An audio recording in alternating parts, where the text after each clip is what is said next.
Hallelujah, एक जोरदार ताली बजाइए। हमारे जीवित परमेश्वर, हम धन्यवाद देते प्रभु यीशु। आज हम खुशियाँ इसलिए मनाते हैं पिता, तो हमारे लिए क्रूस पर चढ़ गया, स्वर्ग छोड़ के इस धरती पर आया, हमारी अपराध और हमारी पापों की बोझ को अपने ऊपर लेकर तू क्रूस पर बलिदान हुआ और कब्र में गया, और तीसरे दिन मृतक में से तू जी उठा। तू जीवित है और हमारे बीचों बीच तू मौजूद है। तू भरपूर जीवन देने के लिए तू आया है, तू अनंत जीवन देने के लिए तू आया था प्रभु। आज जो कोई तेरा नाम लेता है प्रभु, उद्धार पाता है और नया जीवन मिलता है, भरपूर का आनंद मिलता है, संतुष्टि का जीवन मिलता है प्रभु। हम धन्यवाद देते हैं, तेरी स्तुति महिमा करते हैं। स्वर्ग और पृथ्वी बनने वाला पिता, आभार दिल से अपने हाथों को उठाकर तेरी महिमा करते प्रभु यीशु। तू जीवित है पिता, अनंत तक तू जीवित है, हमेशा के लिए तू जीवित है। इसीलिए तेरी महिमा करते प्रभु यीशु, इसीलिए तेरी आराधना करते हैं। तू हमारा पिता है, तू हमें सहायक दिया पवित्र आत्मा।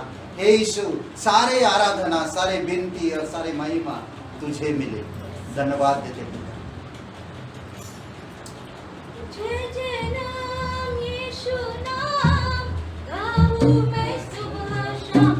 जय जय नाम यीशु नाम, गाऊं मैं सुबह शाम। जय जय नाम यीशु नाम, गाऊं मैं सुबह शाम। जय जय नाम यीशु नाम, गाऊं मैं सुबह शाम।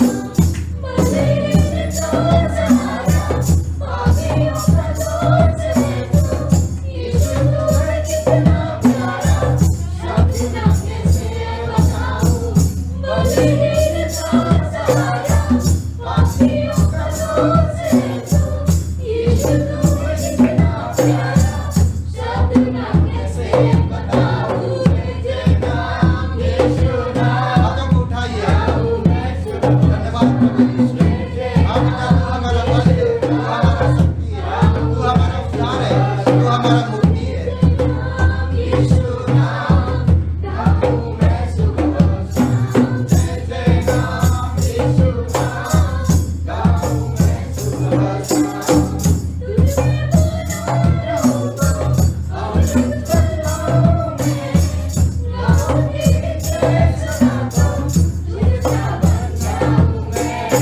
तुझे बुला रहूं तो अमृत बरसाऊं मैं, गाऊं तेरी जय सदा को, तुझसा बन जाऊं मैं। जय जय नाम यीशु नाम गाऊं मैं सुबह शाम, जय जय नाम यीशु नाम गाऊं मैं सुबह शाम, जय जय नाम यीशु नाम गाऊं मैं सुबह शाम, जय जय नाम यीशु नाम गाऊं मैं सुबह शाम। तुझे मुझको बुलाता देता है जीवन जल, तेरी शक्ति पाऊं सदा, यो चले सफल हो जाए। तुझे मुझको बुलाता देता है जीवन जल, तेरी शक्ति पाऊं सदा, यो चले सफल हो जाए। जय जय नाम यीशु नाम गाऊं मैं सुबह शाम, जय जय नाम यीशु नाम गाऊं मैं सुबह शाम, जय जय नाम यीशु नाम गाऊं मैं सुबह शाम, जय जय नाम यीशु नाम गाऊं मैं सुबह शाम। शामों से चारों पहर यीशु की आराधना, हमारे दिन सुबह और शाम यीशु को आराधना, आराधना यीशु को,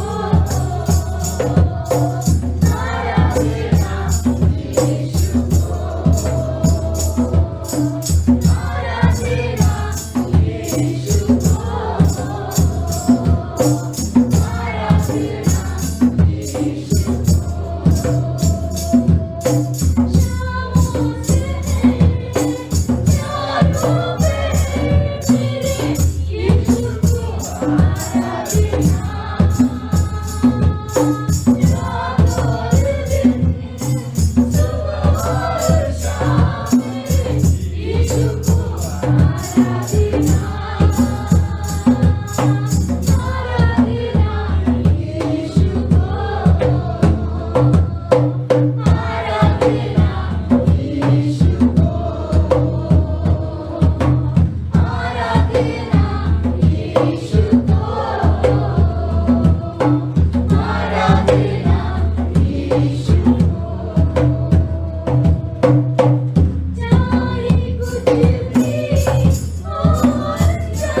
आशीष तुझको मेरा मिले, आराधना में करता रहूं।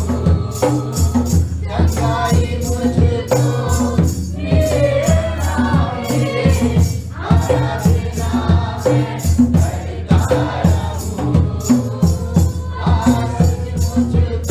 आशीष मुझको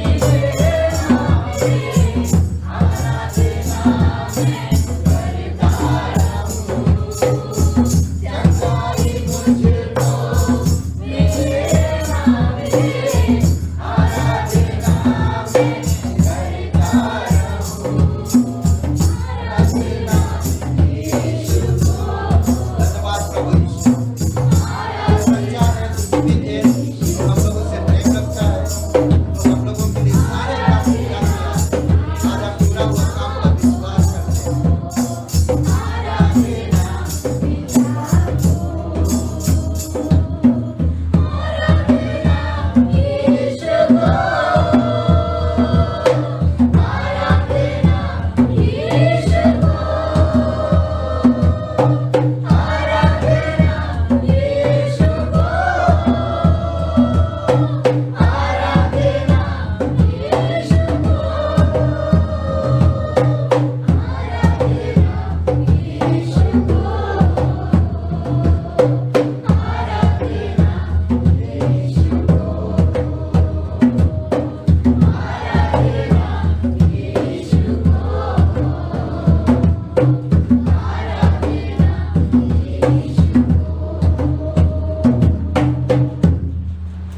परमेश्वर, हम धन्यवाद देते जीवित और पराक्रमी परमेश्वर, धन्यवाद देते प्रभु यीशु। हम आशीष मिले या ना मिले, चंगाई मिले या ना मिले, प्रभु चाहे जो कुछ भी अंजाम, तब भी हम तेरी आराधना करते हैं।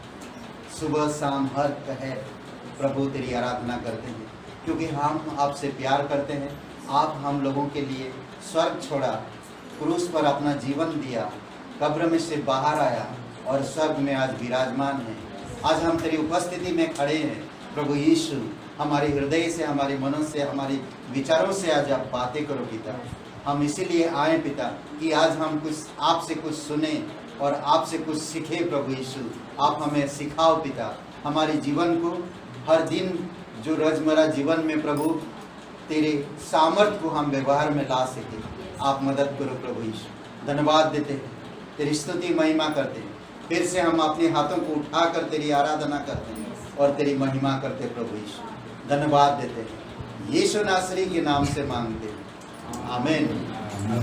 समाचार 17वें अध्याय के 24 से लेकर के 27 तक आए देखते हैं।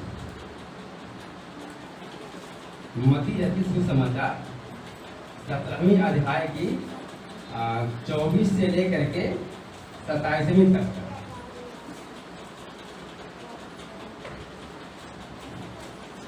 वचन में लिखा है,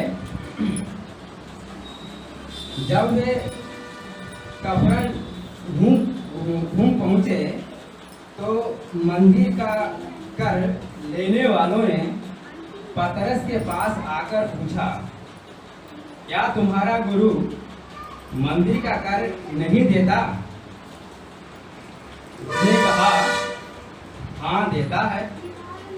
जब वह घर में आया तो यीशु ने उसके पूछने से पहले ही उससे कहा, हे सामौन, तू क्या सोचता है? पृथ्वी के राजा महसूल या कर किनसे लेते हैं, अपने पुत्रों से या परायों से? पतरस ने उससे कहा, परायों से। यीशु ने उससे कहा, तो पुत्र बच गए। तो भी इसलिए कि हम उन्हें ठोकर न खिलाएं, तू झील के किनारे जाकर बंसी डाल और जो मछली पहले निकले उसे ले।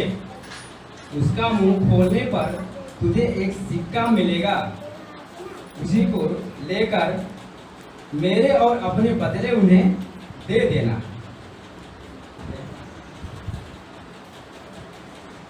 वचन में लिखा है, जब वे कफरनहूम पहुंचे तो मंदिर का कर लेने वालों ने पतरस के पास आकर पूछा, क्या तुम्हारा गुरु मंदिर का कर नहीं देता? ये सवाल है। ये सवाल यीशु मसीह से नहीं किया जा रहा है। यीशु मसीह के चेला जो पतरस, शामौन पतरस, जिसका नाम शामौन है, उनका नाम शामौन है, पतरस नाम नहीं है। पतरस तो उनकी टाइटल है, ठीक है? उनका नाम शामौन है। उनसे पूछा जा रहा है, मंदिर का कर नहीं देता? उसने कहा हाँ देता है। उसने कहा कि हाँ देता है। जब वह घर में आया तो यीशु ने उसके पूछने से पहले ही उससे कहा, क्या कहा? हे शामौन। देखिए, यीशु मसीह जान गया, वो समझ गया। अभी वो पतरस पूछने को था ही, तब तक मसीह ने उनसे पूछ बैठा। क्या कहा? हे शामौन, तू क्या सोचता है? पृथ्वी के राजा महसूल या कर इनसे लेते हैं। यीशु मसीह कह रहा है, पतरस से कह रहा है, ये कर किससे लिया जाता है? अपने पुत्रों से या पराये से? सोचिए, अपने पुत्रों से लिया जाता है कर या पराये से लिया जाता है? पतरस ने उससे कहा पराये से। पतरस ने कहा कि पराये से लिया जाता है। यीशु ने उससे कहा तो पुत्र बच गए। इसका मतलब कि हमें कर देना, दान देना कोई जरूरी नहीं है। फिर भी आगे वचन बोलता है, तो भी इसलिए कि हम उन्हें ठोकर न खिलाएं। भाई, दान तो सबके लिए होता है। ठोकर न खिलाए मतलब उस व्यक्ति को, जो मंदिर में रखवाला है, मंदिर को संभालने वाला व्यक्ति है, कहीं उन्हें ठेस न पहुंचे, कहीं उन्हें दुख न लग जाए, इसलिए दे देना चाहिए। देखिए, ये मसीह का स्वभाव है।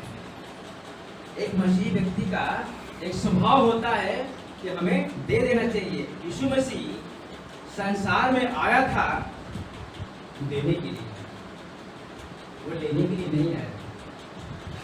एक स्वभाव होता है। उसी प्रकार हम सारे विश्वासियों का एक स्वभाव होना चाहिए कि हमें देना है। आगे देखते हैं।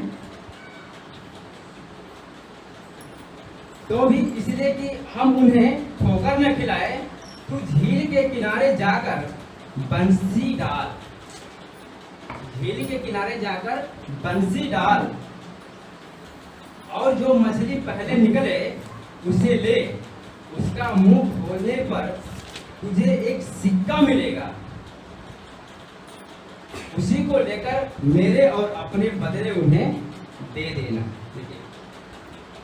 यीशु मसीह का कहना है कि मैं तो भाई उनका पुत्र है, परमेश्वर का पुत्र हूँ, मैं क्यों दूंगा। लेकिन मसीह, अगर वो यीशु मसीह अगर दान देने की बात नहीं करते तो मसीहता में कुछ डिसमिस हो जाता। ये बहुत बड़ी अच्छी बात है, ये समझने की बात है कि यीशु मसीह एक परमेश्वर होते हुए भी उन्होंने दान दिया। पतरस से दान दिलवाया, अपने लिए और उस पतरस के लिए। क्या हम लोग दान नहीं दे सकते? क्या हम लोग मसीह नहीं है? क्या हम लोग विश्वासी नहीं है? हमें भी दान देना चाहिए और स्वेच्छा दिल से, किसी के बताए हुए से नहीं दान देना चाहिए। आइए प्रार्थना करते हैं। हमारे स्वर्गीय पिता परमेश्वर, हम धन्यवाद करते हैं प्रभु जी। हम धन्यवाद करते हैं इस वचन के लिए प्रभु, जो वचन प्रभु जी दान के ऊपर हम लोग के बीच में जो बोया गया है। उस पर हम आशीष चाहते हैं पिता, उस पर हम आपकी दया चाहते हैं प्रभु। हमने वचन में देखा कि जब यीशु मसीह पिता के लिए जब दान देने पर तत्पर हो गए थे, पिता परमेश्वर आपके वचन कहता है कि विश्वासियों का जिनका उद्धार हो जाता है वो उन्हें संतान होने का अधिकार मिलता है। पिता परमेश्वर हम सभी के सभी प्रभु जी आपके संतान हैं। जिस तरीके से प्रभु आपके संतान यीशु मसीह हैं, उस तरीके से प्रभु जी हम लोग भी आपके संतान हैं। हम लोग को प्रभु जी दान देने का अधिकार है प्रभु। पिता परमेश्वर हम लोग इस बोली में प्रभु जी दान देंगे। धन्यवाद करता हूँ पिता परमेश्वर, वो ऐसा वचन प्रभु जी हम लोगों के बीच में आपने बोला है। और दान तो प्रभु जी हम बरकत चाहते हैं पिता परमेश्वर। ये बरकत, ये आशीष और ये दया हम विश्वासियों की तरफ से नहीं हो सकता पिता,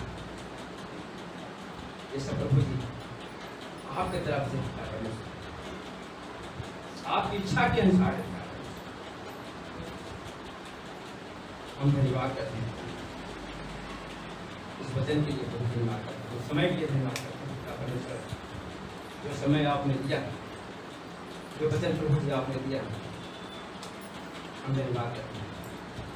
इस प्रार्थना को मांग उद्धार करता है प्रभु यीशु मसीह के नाम से, आमीन।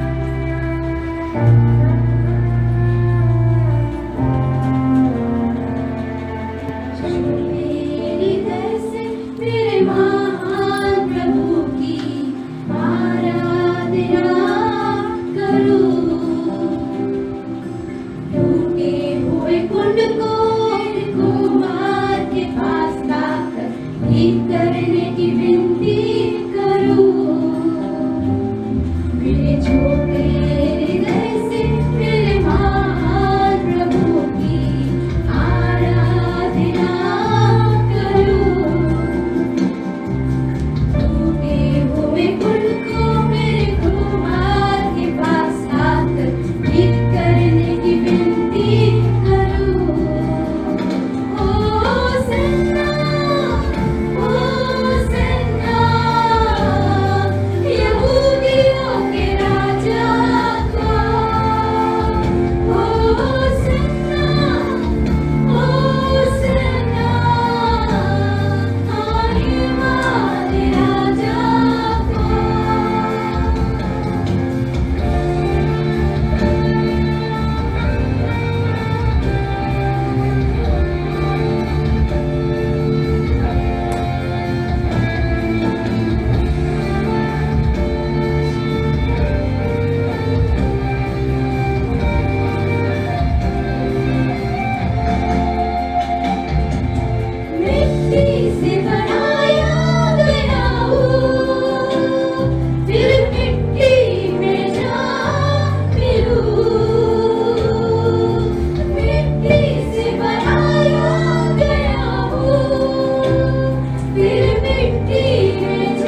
तेरी महिमा में कृपा से जगाया मुझे। होसन्ना, होसन्ना, यहूदियों के राजा को। होसन्ना, होसन्ना, आने वाले राजा को। होसन्ना, होसन्ना, यहूदियों के राजा को। होसन्ना, होसन्ना, आने वाले राजा को।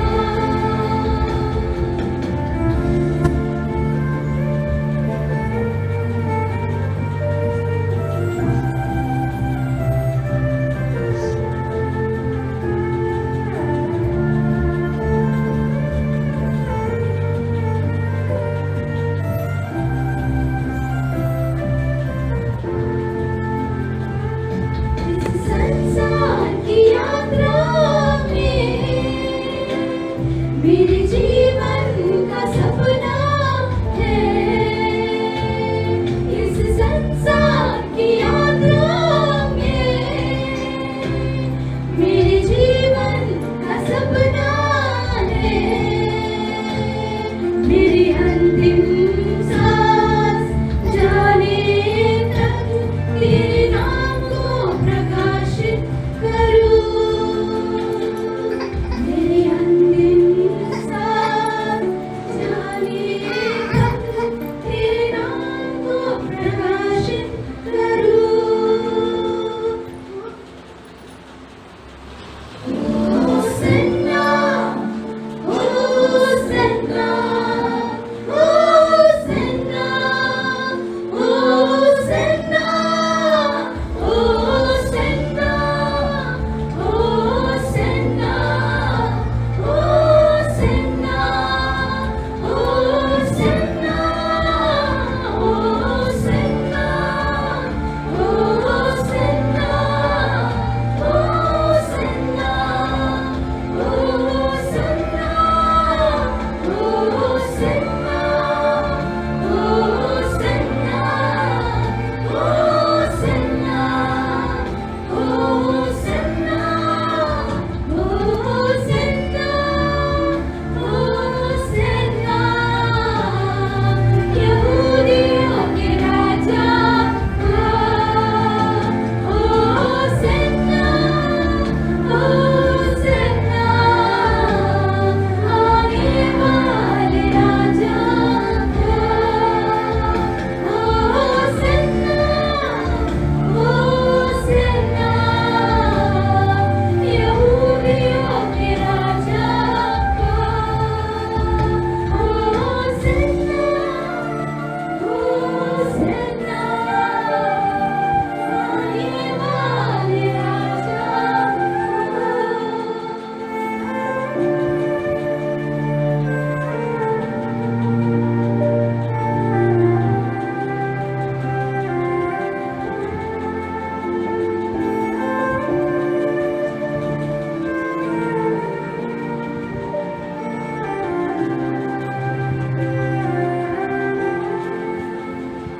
तो बहुत सारे सीरियल देखते हैं ना।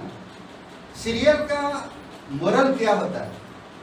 समाज को सुधारना, या ये जो फिल्म या जो बहुत सारी किताबें आज निकलता है, किस लिए? समाज को सुधारना, परिवार को ठीक रखना। पर दिन प्रतिदिन ये सारी चीजों में बिगाड़ आ रहा है, नहीं? परिवार बिगड़ रहे, समाज बिगड़ रहा, देश बिगड़ रहा, हर चीज बिगड़ रहा है।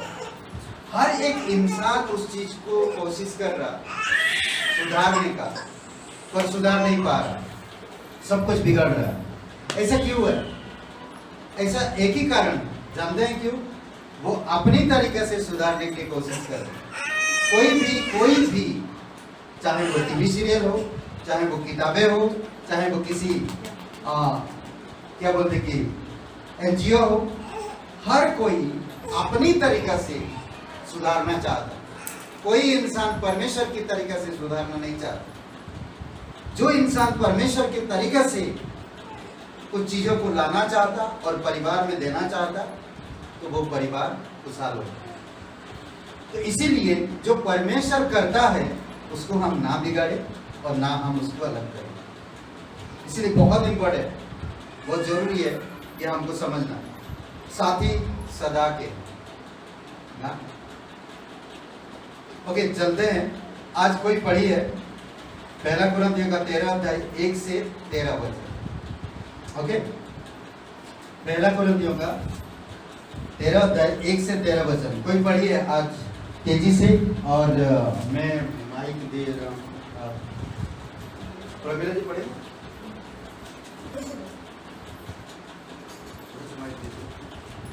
ये आवाज आ सकती।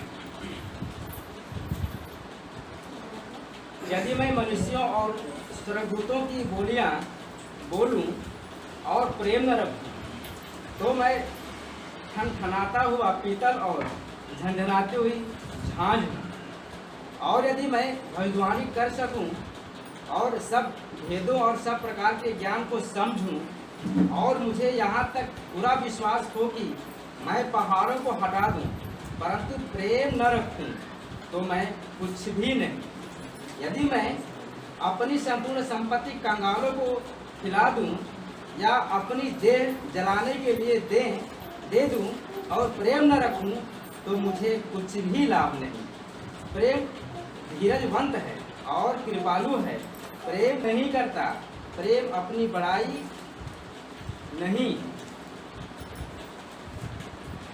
नहीं करता और फूलता नहीं। वह अनरीत नहीं चलता, वह अपनी भलाई नहीं चाहता, झुझलाता नहीं, बुरा नहीं मानता, वो कर्म से आनंदित नहीं होता, परंतु सत्य से आनंदित होता है। वह सब बातें सह लेता है, सब बातों को प्रतीत करता है, सब बातों की आशा रखता है, सब बातों में धीरज धरता है। प्रेम कभी टलता नहीं। भविष्यवाणियाँ हो तो समाप्त हो जाएंगी, भाषाएं हो तो जाती रहेंगी, ज्ञान हो तो मिट जाएगा, क्योंकि हमारा ज्ञान अधूरा है और हमारी भविष्यवाणी अधूरी। परंतु जब सर्वसिद्ध आएगा तो अधूरा मिट जाएगा। जब मैं बालक था तो मैं बालकों के समान बोलता था, बालकों का सा मन था, बालकों की सी समझ थी, परंतु जब सियाना हो गया तो बालकों की बातें छोड़ दी। परंतु अभी हमें दर्पण में धुंधला सा दिखाई देता है, परंतु उस समय आमने सामने देखेंगे। इस समय मेरा ज्ञान अधूरा है, परंतु उस समय ऐसी पूरी रीत से पहचानूंगा जैसा मैं पहचाना गया हूँ।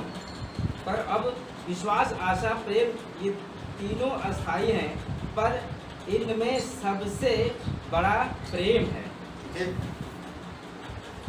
आइए प्रार्थना करें। हमारे जीवित परमेश्वर पिता, तू सदा की, तूने जो वाचा बांधा वो भी सदा का और वो प्रेम का वचन था। पिता, जब हम पापी ही थे तभी तू हमसे प्रेम किया और अपना जीवन देकर हमारे साथ एक नई वाचा बांधा। वो कभी टूटेगा नहीं। भले हम अविश्वास योग्य रहते हैं पर आप विश्वास योग्य रहते हैं। भले हम उस प्रेम की कदम नहीं उठा पाते, नहीं चल पाते, उस प्रेम को नहीं समझ पाते, फिर भी आप हमारे साथ प्रेम रखते हो। धन्यवाद देते पिता, तेरी स्तुति महिमा करो। अभिषेक करो पिता इस संदेश को, हर एक हृदय आत्मा को, परिवार में, पति पत्नी में खुशी, प्रेम और तेरे उपस्थिति हमेशा बने रहे। धन्यवाद, यीशु मसीह के नाम से मांगते हैं, आमीन। इन दिनों में जब लॉकडाउन शुरू हुआ, लॉकडाउन जब शुरू हुआ तो बहुत सारे ऐसे परिवार हैं, पति पत्नी के बीच में लड़ाई हुआ और बहुत सारे पति पत्नी बिछड़ भी गए। बहुत सारे पति पत्नी तनावग्रस्त हो गए। ऐसा एक कहानी है जो एक धंधा करता था, ठेला लगाता था, बड़े शहर में, और अचानक लॉकडाउन हुआ, उसे कुछ पता ही नहीं चला। तो जो भी उसका ठेला लगाता था, रोज की कमाई से अपनी घर चलाता था। और उसकी पत्नी कैंसर पीड़ित थी। उसकी जो पत्नी है कैंसर पीड़ित था, और कैंसर की दवाई के लिए उसका रोज का काम करना बहुत जरूरी हो। उसकी पत्नी कैंसर में होने के बावजूद भी बेड पर हमेशा कहता, मेरे फिजूल खर्च दवाई में क्यों खर्चा कर रहे हो? दवाई कम से कम 1200-1300 रुपया का दवाई आता था, रोज का दवाई आता था, तो मेरे दवाई में क्यों फिजूल खर्चा कर रहे हो आप? तो पति थोड़ा नाराज होकर बोलता, फिजूल खर्चा कर रहा हूँ मैं दवाइयों में। तो बहस हो जाता था आपस में। और अचानक ऐसे काम चल रहा था, अचानक फिर उसका पत्नी हमेशा उसका कहने का मतलब कि कुछ पैसा जमा करो, सेव करो कुछ पैसा, ताकि हमें ऐसे समय पर काम आ सके। तो उसका पति नहीं सुनता था, दवाइयों में खर्चा करता था ताकि उसकी पत्नी ठीक हो जाए। पर अचानक लॉकडाउन हो गया, उनका काम बंद हो गया। रोज का कमाई था, रोज का खर्चा था। अब वो खर्चा कहाँ से आएगा, कैसे करेंगे? अब उनके पास खाने के लिए पैसा नहीं, दवाई तो दूर की बात है। उसकी पत्नी बोलता है, दोनों बात कर रहे हैं, आप हम लोग मर जाएंगे, मैं तुम्हारी दवाई कहाँ से लाऊं? दवाई तो छोड़ो, उसकी पत्नी बोलता है, खाने के लिए क्या करेंगे? आज इंतजार किए, काल के लिए हो गया, परसों के लिए हो गया, नरसों क्या करेंगे? तो ऐसे बहुत से परिवार हैं लॉकडाउन के दौरान तकलीफ में आए। तो इसीलिए बहुत जरूरी है कि आपको मुझे समझना बहुत जरूरी है, ध्यान देना। ओके, तो कुछ चीजें हमें, तो वो परिवार क्या, तो उसने ऐसा जा रहा था तो ट्रक देखा, और वो ट्रक एक गोडाउन में जा रहा है, और देखा कि वो ट्रक में अनाज भरा हुआ है, और वो अनाज एक गोडाउन में लेकर गया। तो वहां पर बहुत सारे अनाज है। तो वो सोच रहा था, मैंने ईमानदारी से काम किया, हमेशा धंधा किया, मैं उसी से घर चलाया, मैं कभी बेईमान नहीं करूँगा, मैं कभी चोरी नहीं करूँगा। देखिए, हालात बहुत कुछ करवाता है, हालात जो है बहुत कुछ करवाता है। तो वो चोरी करने के लिए भी तैयार हुआ। उसने दीवार फांद के उस पार गया, अनाज उठाया, थैला में डाला, और फिर आ ही रहा था, दीवार फांद के उस पार जाने ही वाला था अनाज लेकर। तो उसको वॉचमैन ने देख लिया और उसको बहुत पीटा।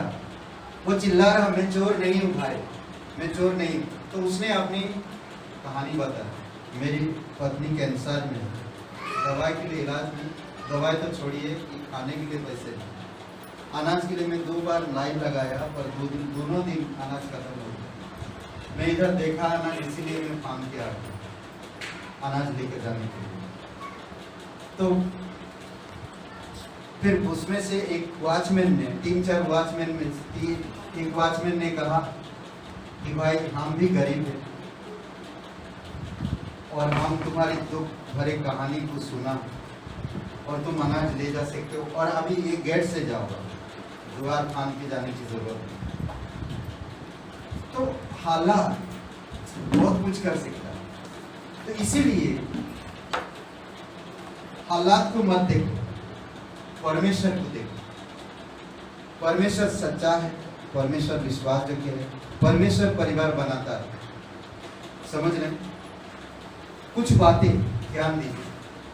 पहला कोरिन्थियों का 7वां अध्याय वचन 33 में कहता है, एक विवाहित पुरुष इस विचार में रहता है कि अपनी पत्नी को किस रीति से प्रसन्न रखे। एक विवाहित पुरुष इस खोज में रहता है कि अपनी पत्नी को कैसे खुश रख सके। और जो लोग विवाहित नहीं है, वो इस खुश में रहे कि मैं परमेश्वर को कैसे खुश कर सकूं। ये खुश खोज में रहना चाहिए। या लड़का या लड़की, आज आप विवाहित नहीं हो तो आप इस खोज में रहो कि मैं परमेश्वर को कैसे खोज करूं।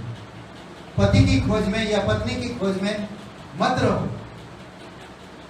पति पत्नी को ये खोज में रहते हैं कि वो अपनी पत्नी को कैसे खुश रखे पति, और पत्नी अपने पति को कैसे खुश रखे, ये खोज में रहते हैं।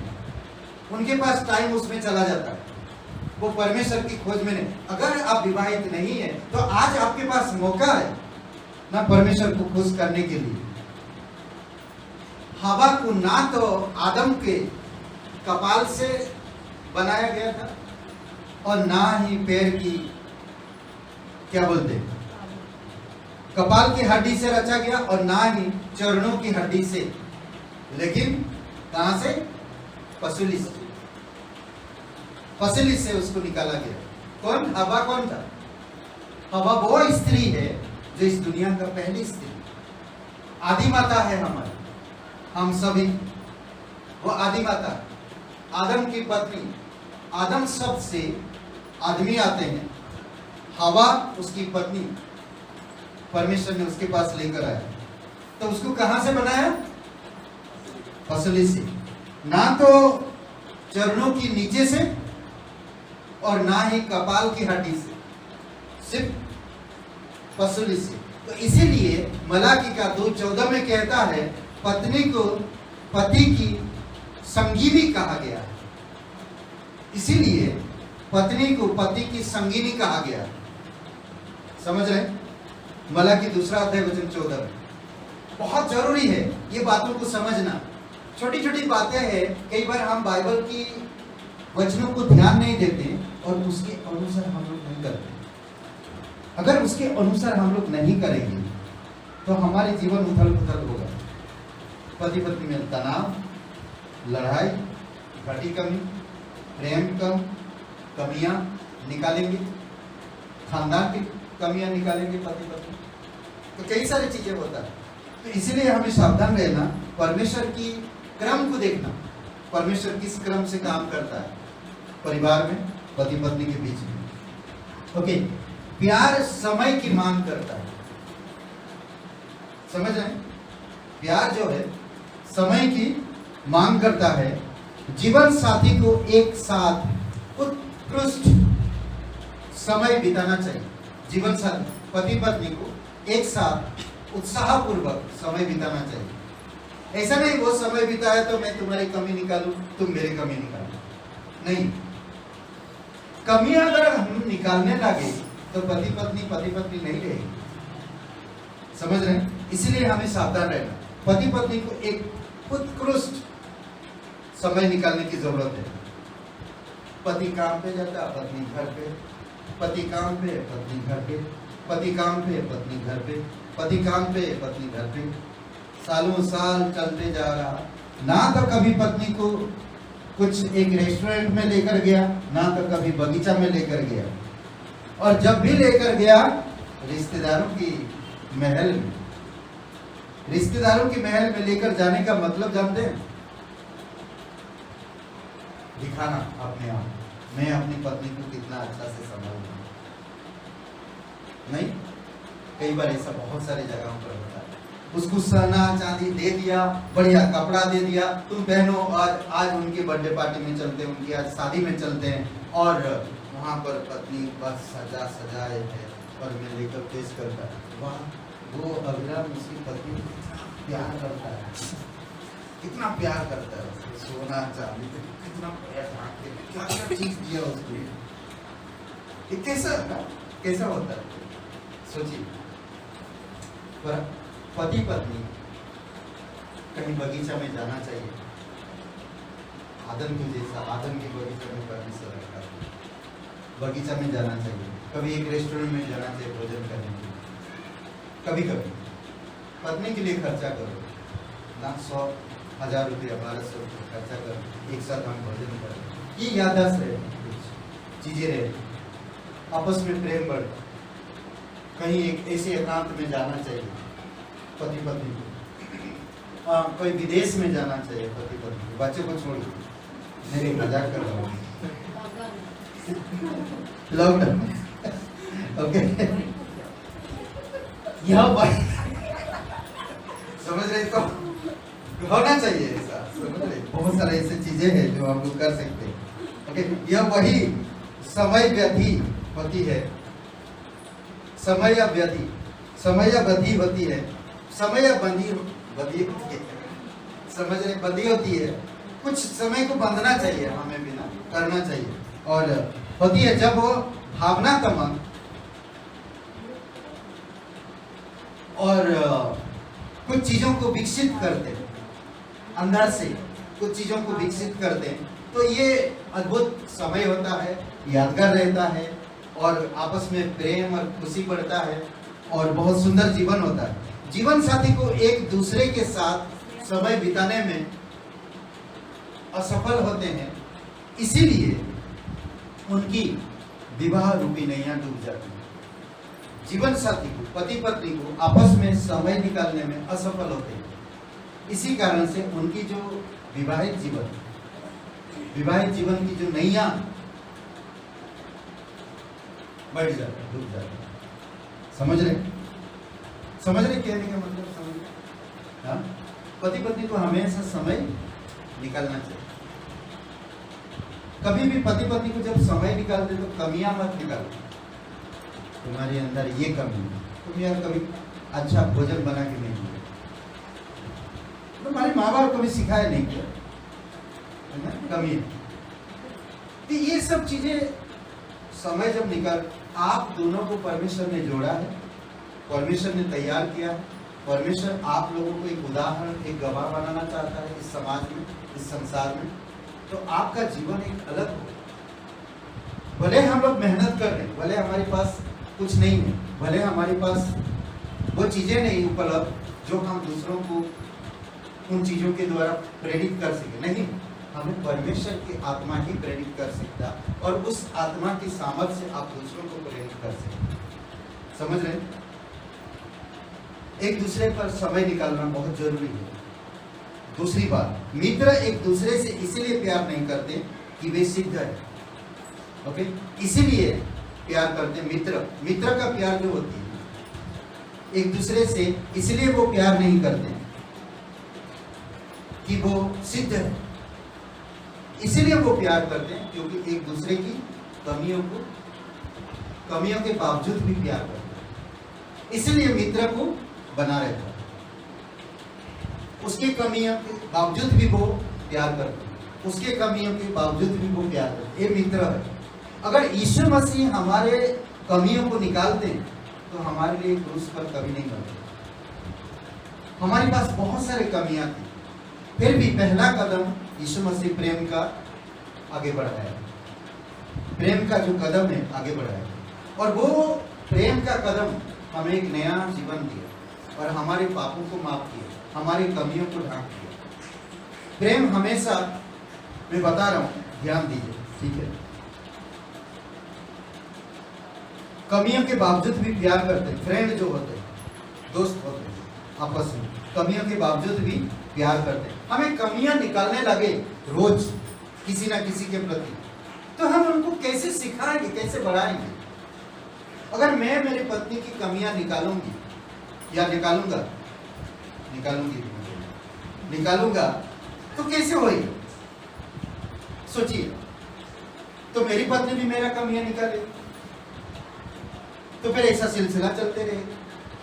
कल बच्चे कमियां निकालेंगे एक दूसरे की, कल उनके बच्चे निकालेंगे एक दूसरे की, ऐसा सिलसिला चलते रहेगा।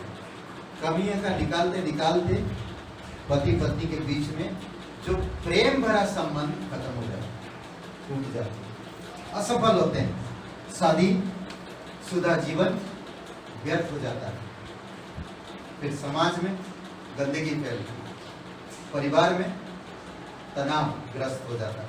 तो कई बार हमें समझने का, प्यार अंधा होता है, ये सभी कहते हैं, प्यार जो है हमेशा अंधा होता है।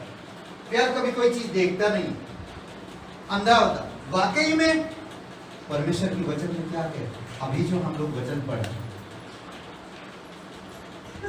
कितनी सारे बातें हैं। वाकई में प्यार अंधा है। क्यों मैं प्यार अंधा है? इसलिए कि तुम्हारी गलत चीजें निकालूं, इसलिए मैं तुमसे प्यार करता कि मैं तुम्हारी गलत और तुम्हारी असफल चीजों को मैं बाहर निकालूं। परमेश्वर का प्यार भी गहरा ना। दूसरी बात, प्यार अंधा होता है, प्रेम अनेक पापों को ढांप देता है। प्यार अंधा होता है, प्रेम अनेक पापों को ढांप देता है। पहला पत्रस 4:8, नीति वचन 10:12 समझ रहे हैं। और पहला कुरिन्थियों का जो 13 अध्याय हम लोग पढ़ा, उसमें 4 वचन से लेकर ये वाकई में प्रेम का अंधापन है। हाँ, देखिए क्या कहता है 4 वचन से। प्रेम धीरजमंद है, वो धीरज धरता। अगर किसी के पास पति पत्नी में धीरज नहीं, अगर मैं कोई बात मेरी पत्नी कहा, कोई बात पति कहा, अगर हम उस बात को जल्दबाजी में उत्तर देने लगे तो फिर कुछ फायदा नहीं। धीरजमंद, कृपाल है, प्रेम दाह नहीं करता, प्रेम अपनी बढ़ाई नहीं करता। मैं मेरे पत्नी के सामने अपने आप का बढ़ाई करता हूँ, पत्नी मेरे सामने अपने आप का बढ़ाई करता है, ये प्रेम नहीं हो सकता। नहीं, ये प्रेम नहीं हो सकता। प्रेम अपने आप को छोटा करता है, हमेशा दूसरों को उठाता है। प्रेम, आप सोचिए, बढ़ाई नहीं करता और फूलता नहीं, वह अनरीति नहीं चलता, वह अपनी भलाई नहीं चाहता, झुंझलाता नहीं, बुरा नहीं मानता, कुकर्म में आनंदित नहीं होता, परंतु सत्य से आनंदित होता है। वह सब बातें सह लेता है, सब बातों की प्रतीति करता है, सब बातों की आशा रखता है, सब बातों में धीरज धरता है। प्रेम कभी टलता नहीं। अगर मैं प्रेम करता हूं मेरी पत्नी को और हर दिन मैं उसकी बुराई को निकालने रहूं, तो ये प्रेम नहीं हो सकता। ये प्रेम नहीं हो सकता। प्रेम बुराई को ढांकता है। इस असफलता के कारण माता पिता बच्चों को संभाल नहीं पाते, बच्चों को प्रेम नहीं दे पाते, बच्चों की कमियां निकालते। क्यों? क्योंकि वो कमियां पति में भी निकाले, वो पतियां आपस में निकालते वो हमेशा कमियों में, प्रेम का कोई उसमें भाग नहीं। अगर वो सच्चा प्रेम करते तो कभी किसी का कमियां नहीं निकालेंगे, क्योंकि परमेश्वर जो हमारी भूत, वर्तमान और भविष्य जानता है, वो हमारी कमियां कभी नहीं निकालता। अगर वो हमारी कमियां निकालते तो आज एक बूंद भी हम परमेश्वर के पास नहीं पहुंच सकते। समझ रहे? परमेश्वर बोलते ना कि प्रेम अंधा है, उसने आंखें बंद करके हम पापियों के लिए, हम अपराधियों के लिए, हम हमारे लिए उस पर जीवन दे। ये प्रेम। वो कहेंगे, हम कहेंगे जब हम लड़ाई करते हैं वो तो परमेश्वर है। भाई सुनो, परमेश्वर इंसान बनकर इस धरती पर आया, अपनी महिमा को त्याग दिया, अपनी सब कुछ त्याग दिया, एक इंसान को जिस तरह जीवन जीना चाहिए वो हूबहू दिखाया यीशु मसीह। मैं जब गलतियां करूं या मैं कहूं, पत्नी से कहूं कि यीशु मसीह तो परमेश्वर नहीं, मुझे वही प्रेम से संभालना है, मुझे उसी प्रेम से करना है। समझ रहे? प्रेम सब पापों को क्या करता है? वाकई में प्रेम अंधा है। कई बार प्रेम अंधा किस लिए कहते हैं जानते हैं? इसलिए कहते हैं कि वो बड़ों का आदर नहीं करता। कभी कभी गलत चीज में प्रेम डालते हैं। वो समाज के प्रेम के अनुसार फिल्मों को देखकर, कई सारे जो पत्रियों को पढ़कर प्रेम वो अच्छा नहीं, वो प्रेम अंधा। जो बड़ों का आदर नहीं करता, जो 5 लोगों को सही लगे वो चीज का सही नहीं समझता, वो प्रेम सही नहीं है। प्रेम पापों को ढांकता है। समझ रहे? कई बार होता है कि ये सही नहीं है, पर कई बार देखते हैं कि फिर भी वो करेंगे, फिर भी वो करते हैं, वो अच्छा नहीं है। हमें अंधापन से नहीं करना प्रेम, परमेश्वर की अनुग्रह, परमेश्वर की प्रेम से हमें एक दूसरे को प्रेम करना, तभी हम पापों को ढांक सकते हैं। क्योंकि समाज का जो प्रेम है कभी किसी को उठा नहीं सकता। समाज का प्रेम लोगों को गिराता है और दबाता है, पर परमेश्वर का प्रेम हमेशा लोगों को उठाता है और ढांकता है।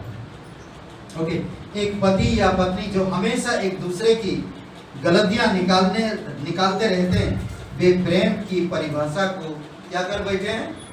भूल बैठे। समझ रहे हैं? अगर एक दूसरे का गलतियों को निकाल रहे हैं पति पत्नी हमेशा, तो वो प्रेम की परिभाषा को भूल गए। तो इसीलिए हमें सावधान रहना। आपसे परमेश्वर प्यार करता। प्रभु यीशु मसीह जब हम पापी थे, आपके लिए क्रूस पर जीवन दिया है। तो पति पत्नी हमेशा परमेश्वर के प्रेम से एक दूसरे को प्रेम करे। भले ही पति आज आपका बात नहीं सुन रहा, भले ही पत्नी आज आपका बात नहीं सुन रहा, भले ही आपने बहुत बार कोशिश किया उनको, पर आप कोशिश मत करो, आप प्यार करते रहो जैसे परमेश्वर प्यार करते रहता। यहूदा इतने बुरा करने के बावजूद भी प्रभु यीशु मसीह प्रेम करता रहा। एक पापी इंसान यीशु के साथ क्रूस पर चढ़ा है। यीशु कैसा प्रेम करता है उस व्यक्ति से। तू आज ही तू मेरे साथ स्वर्गलोक में होगा। वो जीवन भर चोरी किया, जीवन भर उसने गलत काम किया। आज यीशु कैसे कह सकता उस व्यक्ति से? आप और मैं ऐसा नहीं कह सकते, अरे यार तू भी दुख चुप बैठो यार, मेरा दर्द मुझे उठाने दो, ऐसा कह सकता था। पर ऐसा नहीं, आज ही तू मेरे साथ स्वर्गलोक में होगा। परमेश्वर का प्रेम, पति पत्नी का प्रेम, जीवन साथी, जब हम शादी करते हैं वादा करते हैं, जब हम शादी करते हैं वादा करते हैं बहुत सारी चीजें, और वो वादा कई बार भूल जाते पति पत्नी, वो वादा के अनुसार नहीं चल पाते, वो वादा को नहीं जान पाते,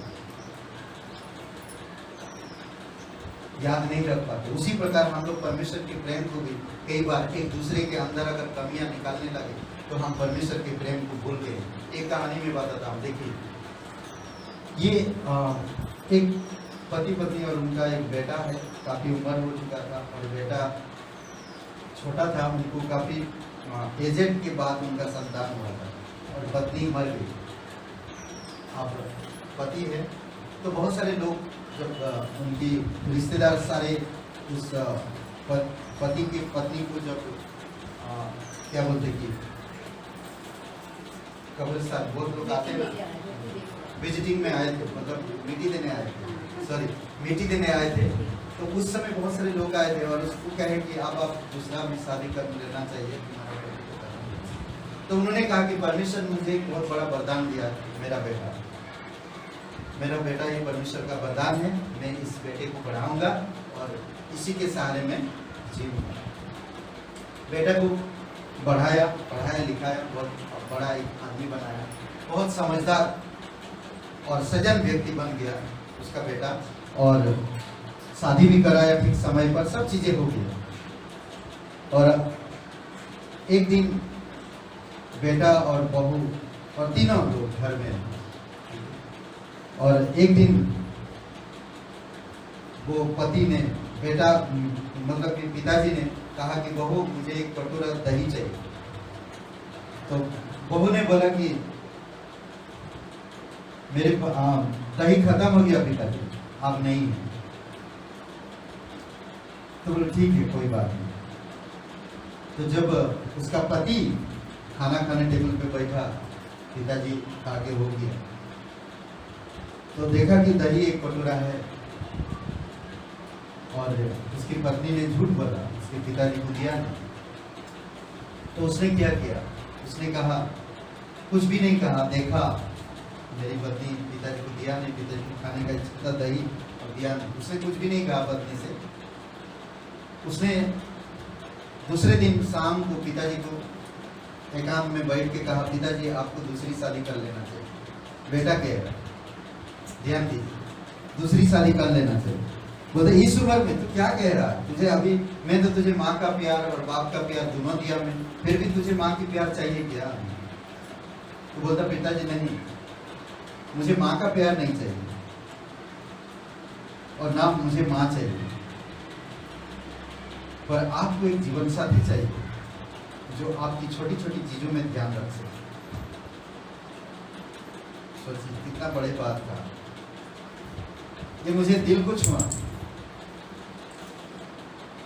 कि उसका जीवन साथी होता तो उसको मांगने की जरूरत नहीं पड़ती। बेटा ने समझा कि ये मेरे लिए पिताजी को नहीं दिया, मेरे लिए रखा, उसकी जीवन साथी, उसको कुछ नहीं कहा।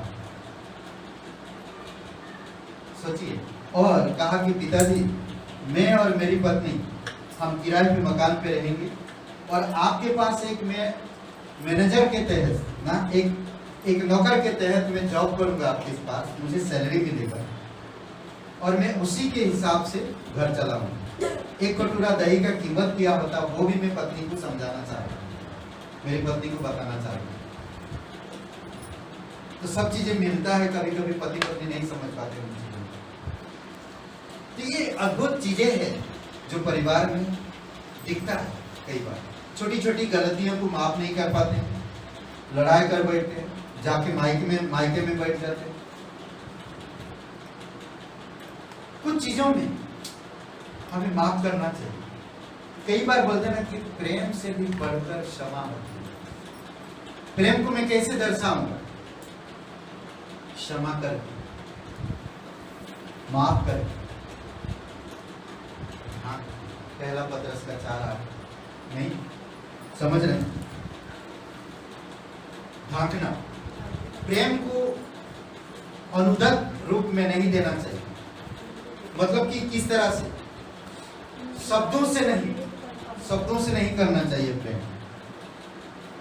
शब्दों से कभी भी प्रेम नहीं करना चाहिए। बड़े बड़े शब्द होते हैं प्रेम की ना, मैं बहुत से भाषा बोलता हूं, मैं अपने जीवन को भी, मैं तुमसे प्यार करता, मैं तुम्हारे लिए जान दूंगा। जब जान देने का समय आएगा ना, वो दिखेगा नहीं। समझ सही में? वो पहला कुरिन्थियों का 12-13 अध्याय में हम लोग पढ़ा, 1, 2, 3 वचन में ना, 4 वचन, 3 वचन में। तो क्या कह रहा? बड़े बड़े भाषा करते हैं, प्रेम से बड़े बड़े भाषण देते हैं, बड़े बड़े भाषा बोलते हैं, भविष्यवाणियां करते हैं, पर प्रेम नहीं। बेकार है ये सब चीजें, एकदम बेकार है। पहले मैं बच्चा था, मैं प्रेम के शब्द को नहीं समझ पा रहा था, अब मैं सियाना हो गया, अब मैं प्रेम के शब्दों में नहीं, प्रेम को शब्दों में नहीं प्रकट करूंगा, अब मैं प्रेम को एक्शन में प्रकट करूंगा। एक्शन मतलब समझ रहे? एक्शन मतलब क्या? कार्य, व्यवहार। शब्दों से नहीं बल्कि व्यवहार में मैं प्रकट करूंगा। यूहन्ना 3 से क्या कहता है? बहुत सुंदर बात। इसे शब्दों और कार्यों द्वारा अभिव्यक्त किया जाना चाहिए ना। प्रेम को सिर्फ अनुदत्त रूप में नहीं करना चाहिए, बल्कि शब्दों और कार्य के द्वारा अभिव्यक्त करना चाहिए। समझ रहे? परमेश्वर ने जगत से ऐसा प्रेम किया कि उसने अपना इकलौता पुत्र दे दिया।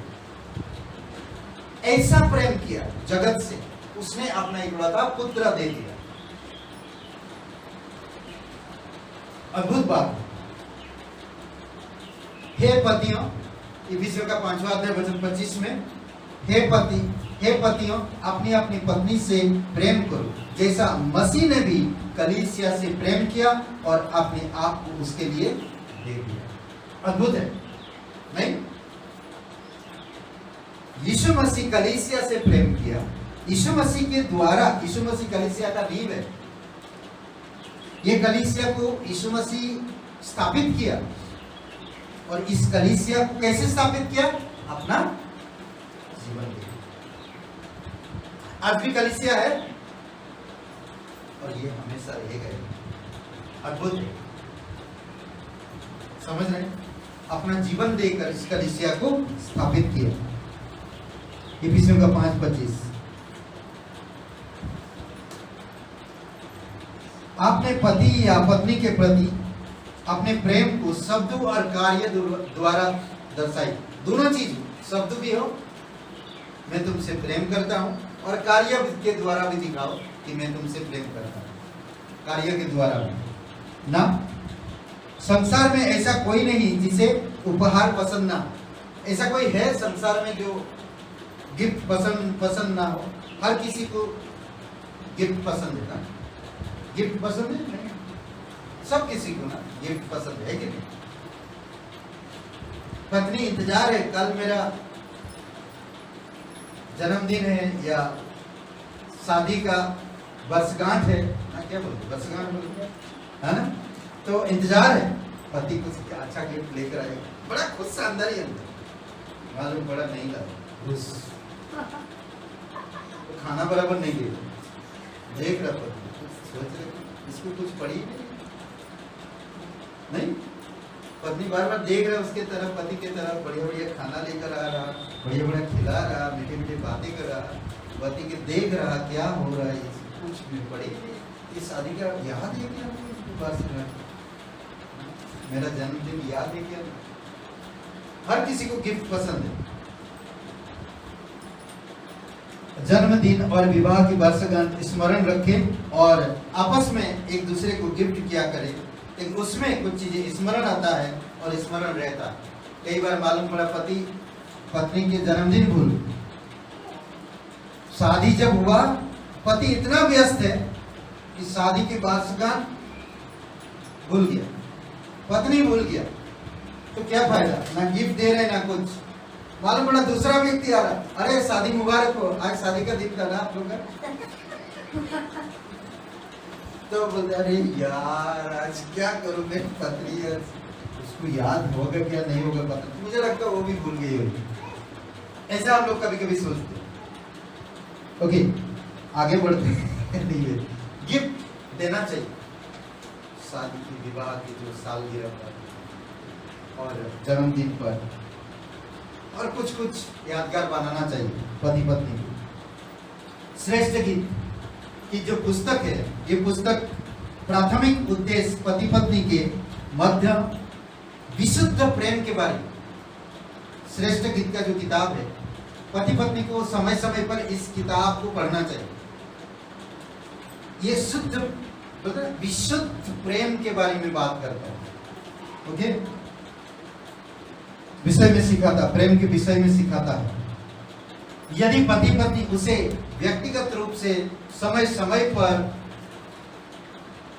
पढ़े, उसके बारे में सोचे, तो उनका प्रेम आपस में ताजगी रहे, ताजा ना, श्रेष्ठ गीत की किताब,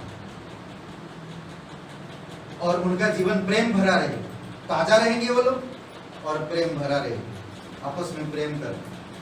कितना सुंदर है, पत्नी कभी पति का प्रेम को इनकार कर देता है, फिर पत्नी को प्रेम करता है, फिर पति के प्रेम, पति जब प्रेम इनकार कर देता तो पत्नी उस प्रेम को ढूंढता है और फिर उसको बाजार में मिलता है और फिर उसको उस बाजार में प्यार दर्शाते हैं, कितना अच्छा लगता है ना। कभी कभी तारीफ करता है, तो हाथी दांत की तरह है, हाथी दांत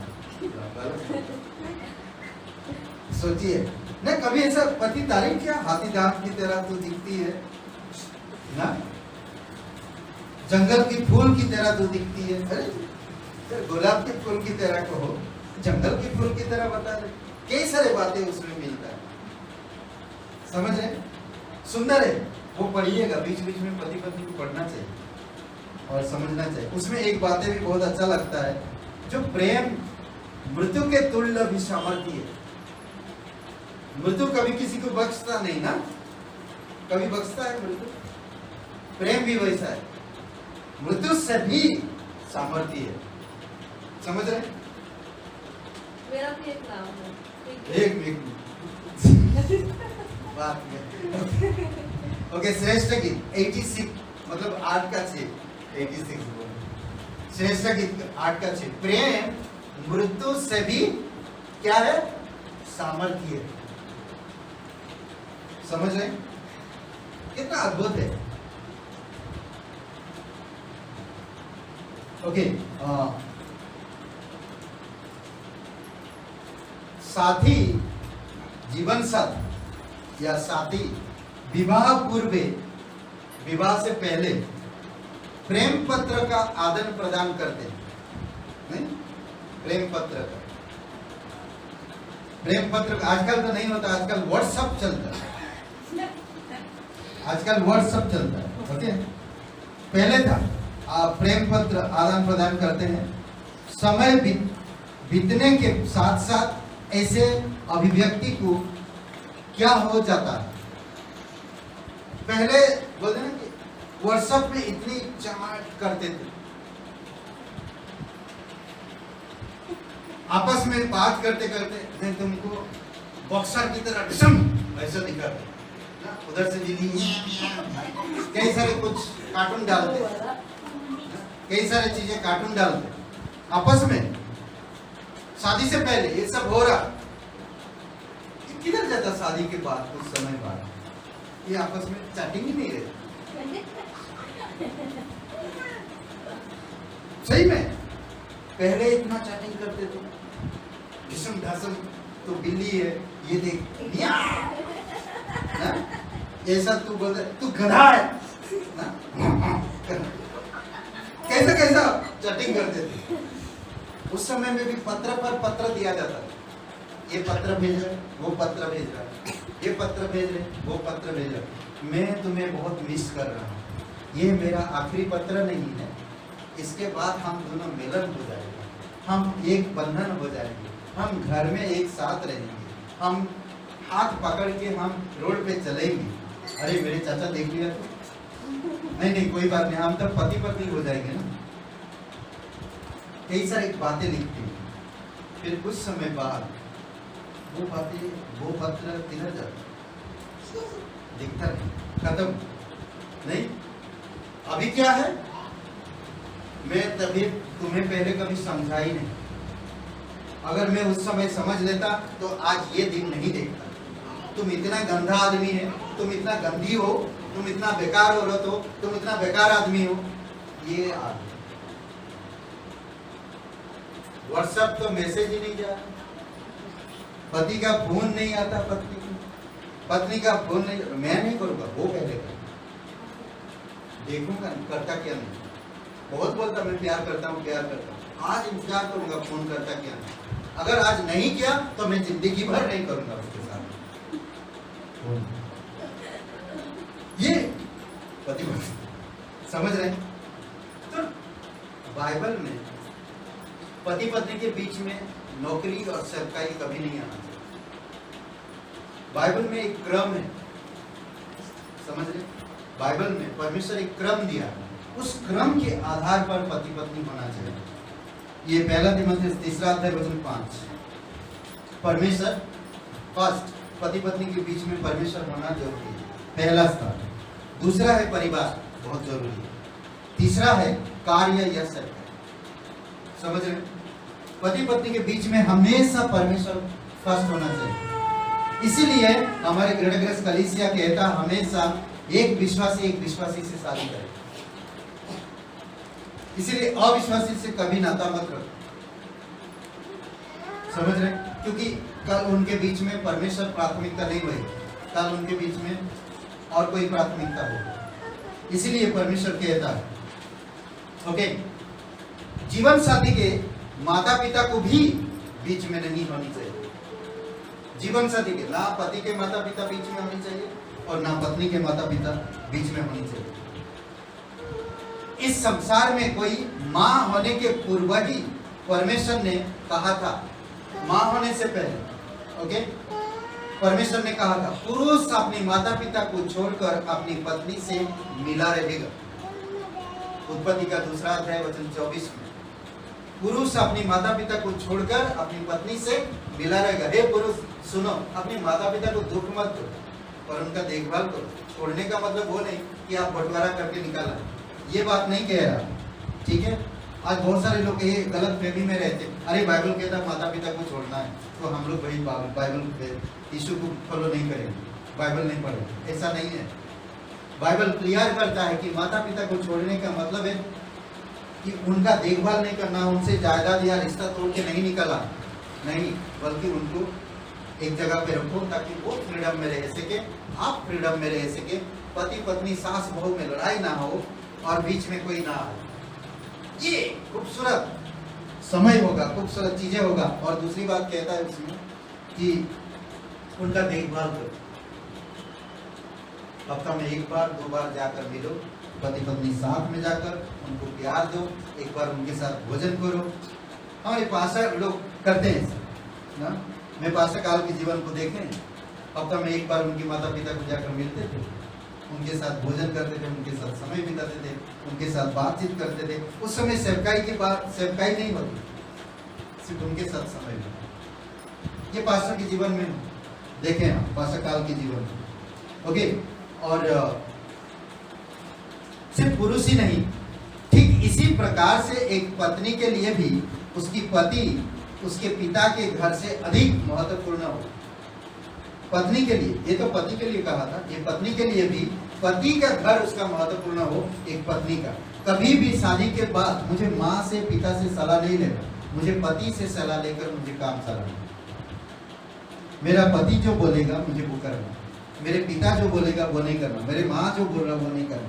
आज बहुत सारे परिवार लड़की तो शादी करके लेकर आते हैं, पर उसका कांटेक्ट उसकी माँ से रहता है और माँ उसके कान भरता है, और यहाँ पर लड़ाई चालू होती है। समझ, पति को अपनी मुट्ठी में रखना, माँ बताता है। कभी भी तेरी बात के पीछे पीछे, तेरे आंचल के पीछे पीछे चले, तेरी बात माने, ऐसा गलत है। पत्नी को हमेशा पति के साथ देना चाहिए, और वो घर उसके लिए महत्वपूर्ण है। इसलिए वचन कहता कि हे बेटी, अपनी पिता के घर को भूल जा, तब राजा यानी कि तेरे पति तेरी सुंदरता की चाह करेगा।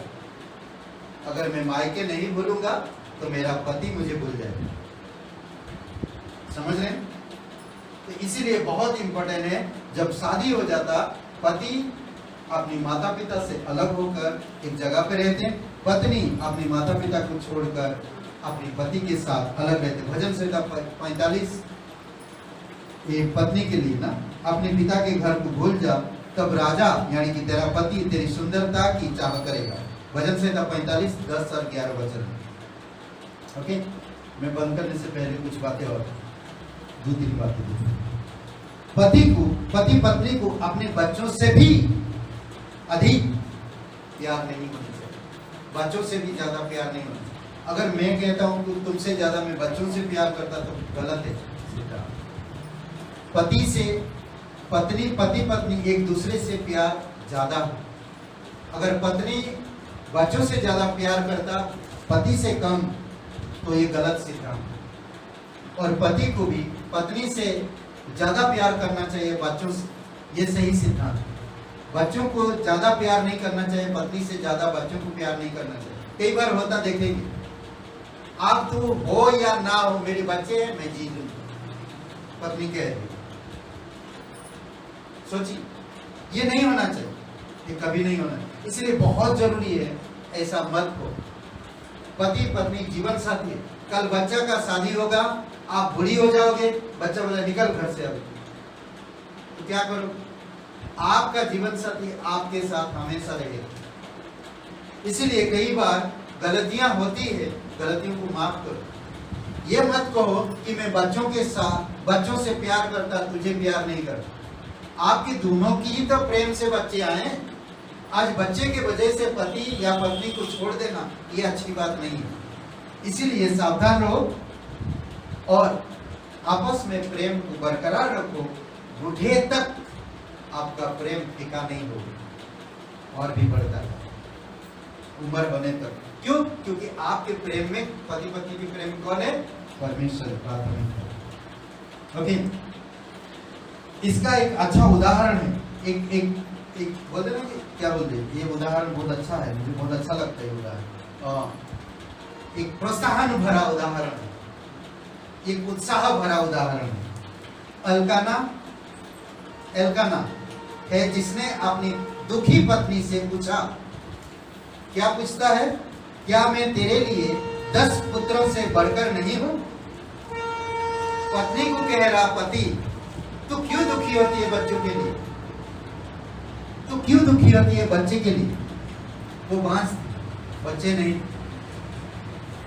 ओके, और एल्काना कहता अपनी पत्नी को, तू बार बार क्यों दुखी होती है?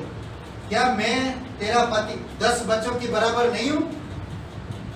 कितना बढ़िया शब्द। पहला शमूएल का पहला अध्याय वचन 8। समझ रहे?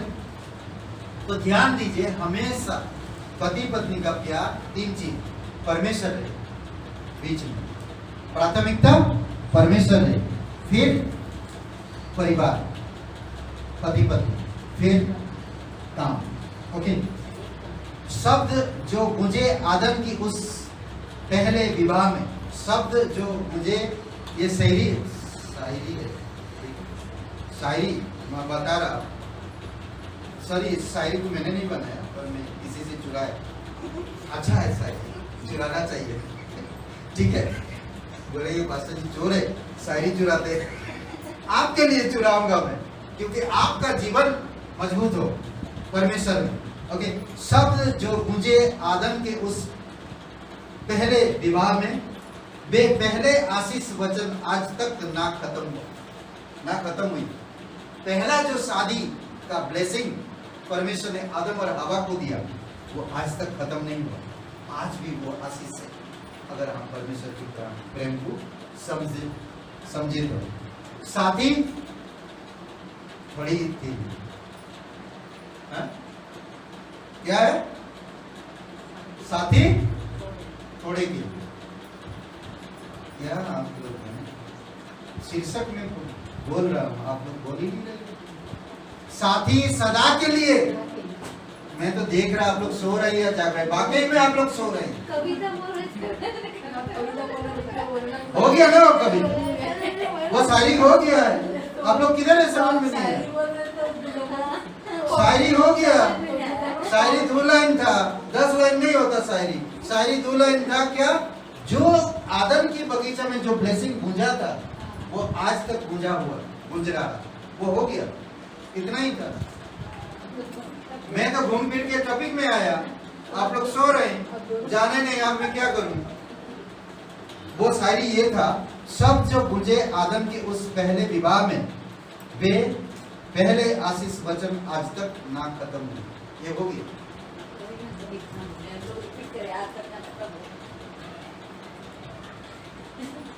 साथी सदा के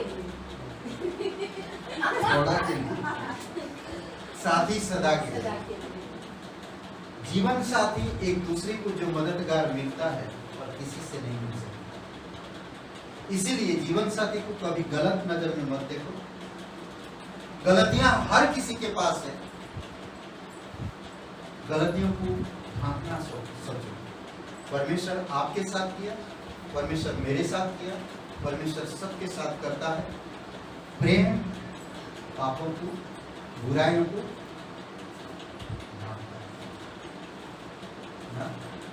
आपके घर में अगर कोई गंदगी चूहा मरा हुआ है, आप उसको निकालते हो, उसकी बदबूदार को घर से बाहर करते हो, परंतु पति या पत्नी गिर जाते हैं तो आप उसको माफ नहीं कर सकते हो।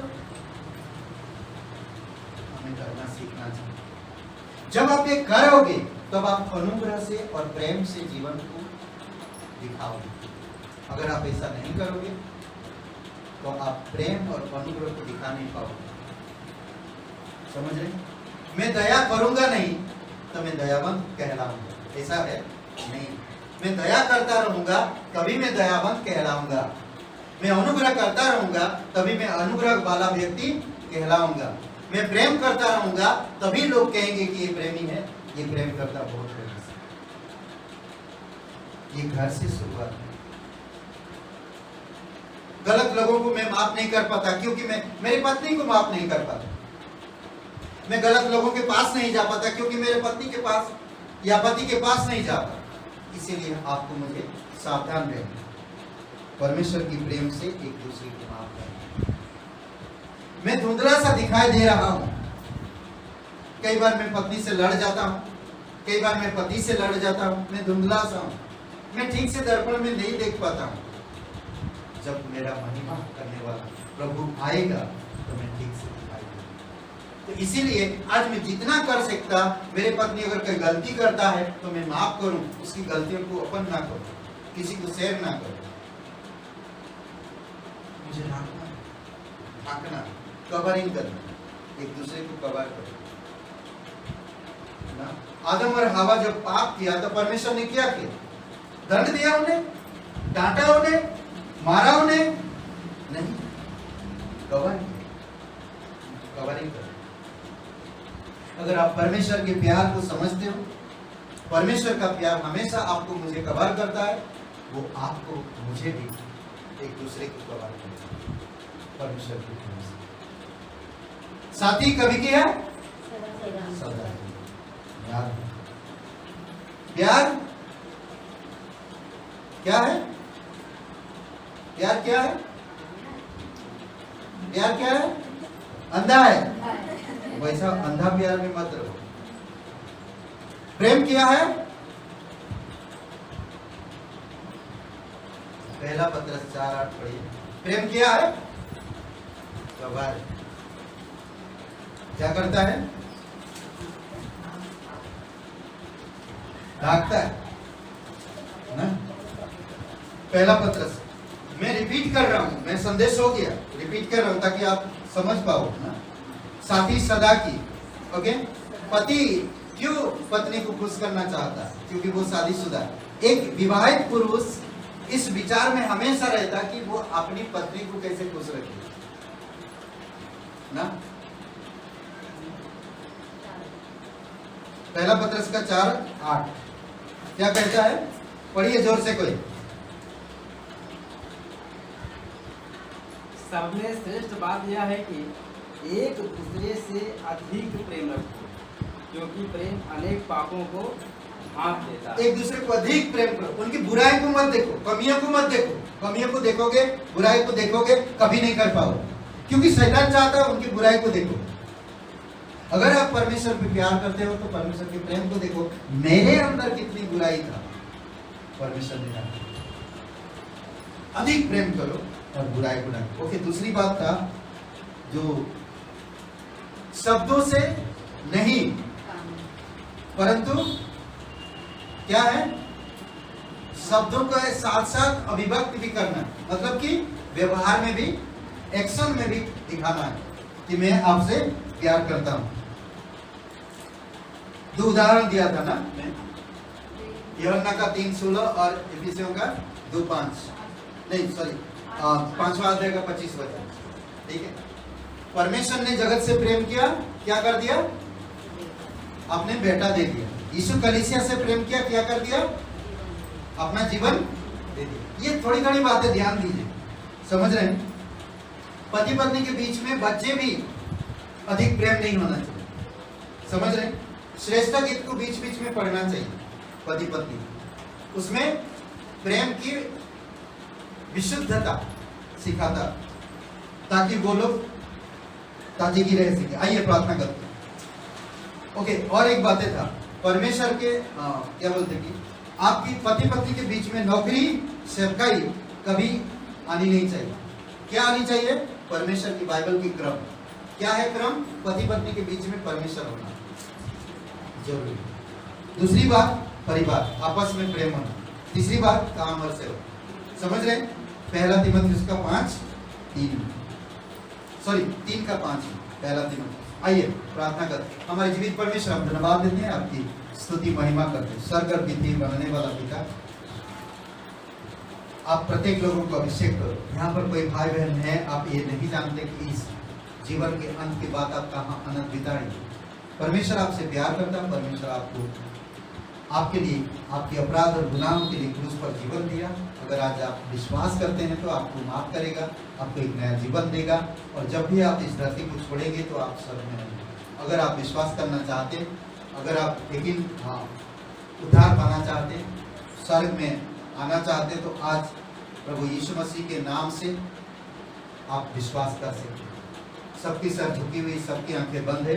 अगर आप विश्वास करना चाहते हैं, अनंत जीवन पाना चाहते हैं, परमेश्वर के साथ संगति करना चाहते हैं, परमेश्वर का संतान बनना चाहते हैं, उद्धार और मुक्ति पाना चाहते हैं, तो आज मेरे साथ ये प्रार्थना को दोहराइए। कहिए, हे यीशु, सच्चे दिल से, सच्चे मन से मैं विश्वास करता हूँ, मैं जानता हूँ मैं एक पापी इंसान हूँ, खुद को नहीं बचा सकता। मैं धन्यवाद करता हूँ परमेश्वर, मुझ पापी पर आपने प्रेम किया और मेरे लिए अपना जीवन दे दिया। क्रूस पर बलिदान हुआ, कब्र में गया, तीसरे दिन जी उठा। हे यीशु, मुझे माफ कर दे, मेरे हृदय में आए, मुझे नया जीवन दीजिए। मैं तन मन से विश्वास करता हूँ, मुझे क्षमा कर, तेरे बलिदान पर, तेरे गाड़े जाने पर, तेरे जी उठने पर मैं विश्वास करता हूँ। तू मेरा मुक्तिदाता, तू मेरा उद्धार कर, यीशु के नाम से आमीन। आइए